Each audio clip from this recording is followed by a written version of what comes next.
I got a call from a client today, and he's losing fish. Hey guys, it's John Adams with Modern Design Aquascaping. Our team builds custom ponds, fountains, and waterfalls out of natural stone and wood. My goal is to educate and inspire the world about water features. Today I am here in Knoxville, Tennessee, shooting you a video. I thought this was important.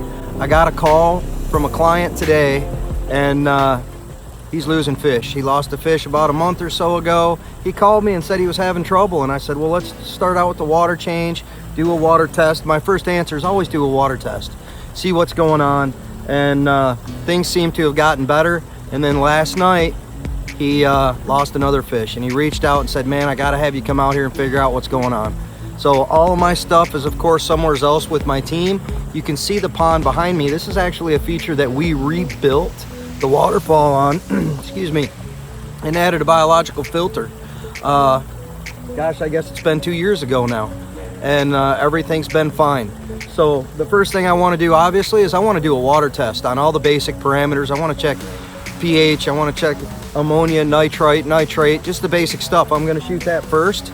My recommendation is always going to be do a water change, and do it slowly, especially this time of year when it's really hot. No matter what we're going to find out, a water change is always going to be helpful. So while we're doing our diagnosis, let's go ahead and get some fresh water. And lo and behold, I get out here and I start looking for what's new. What's changed in this water feature? What is here that didn't used to be here? And you see this right here where I'm pointing my thumb.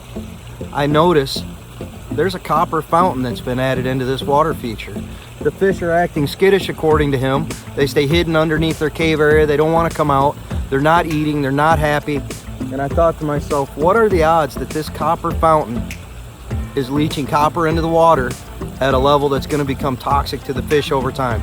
Because we've had several months with very little rain, and I'm thinking to myself, this could be a thing. And I've never seen it. In almost 30 years building ponds, I've never had somebody add a copper fountain to the water feature that caused an issue. So I load up my stuff. I don't have a copper test kit with me, of course, it's in my truck with my team. So I get all my stuff together, I run down to Knoxville to the aquarium, talk to Ralph. I said, Ralph, come on, help me out here. What do we got going on? His team did a advanced water test for me, and part of that was copper. And lo and behold, the copper in this pond was 2 times the toxic limit. I asked the homeowner, he's added nothing to this pond. There's been no algicide added to it, nothing but beneficial bacteria. There's literally no other source for this copper to be coming from. Guys, you just got to think about it when you start having problems with your fish. What is potentially been introduced that hasn't been here in the past? Because typically that's what you're going to find that's causing problems. I've had it be things like fertilizers were put in the flower beds and sprinkled on top, and a heavy rain washed them in and nobody thought of it. Or a specific mulch came in that had something in it.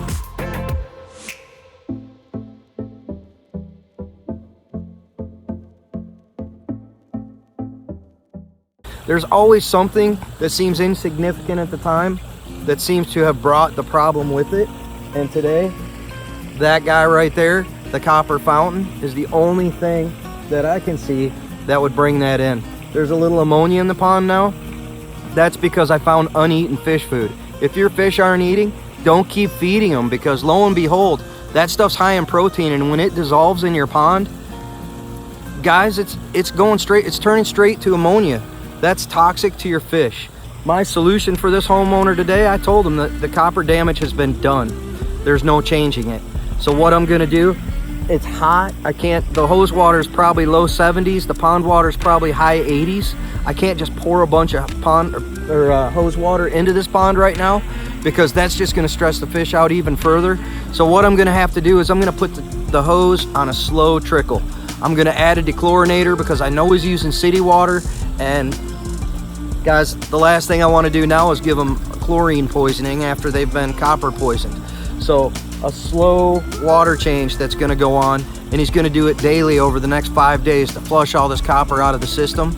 We're going to add an additional amount of beneficial bacteria every day to help offset the added ammonia that's in here as well, and keep the biological filter working good. We're going to make sure to use our Dechlorinator every day when we put the new water in here, so that we don't build up toxic chlorine levels.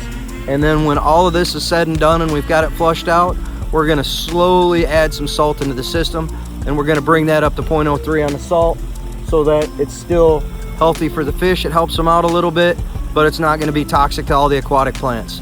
So that's my solution, because anybody who owns fish, eventually you're going to end up with the sick fish. And I just want you guys to know what to look for and how to handle it and who to call. So if you have any problems that are beyond your control, obviously, you can reach out to us. If you have any questions, throw them down there in the comment section below. Let me know. I'd be glad to help you out. I'm not a chemist. I'm not a biologist. I'm just some lowly pond guy that has almost 30 years of experience dealing with weird stuff like a copper fountain inside the pond. So if you learned something today, do me a favor. Throw us a thumbs up down there below. Hit the subscribe button over here to the side and join our channel. And I'll share with you all the cool things that we learn and get to be a part of here at Modern Design Aquascaping. Hope you have an amazing day. See ya.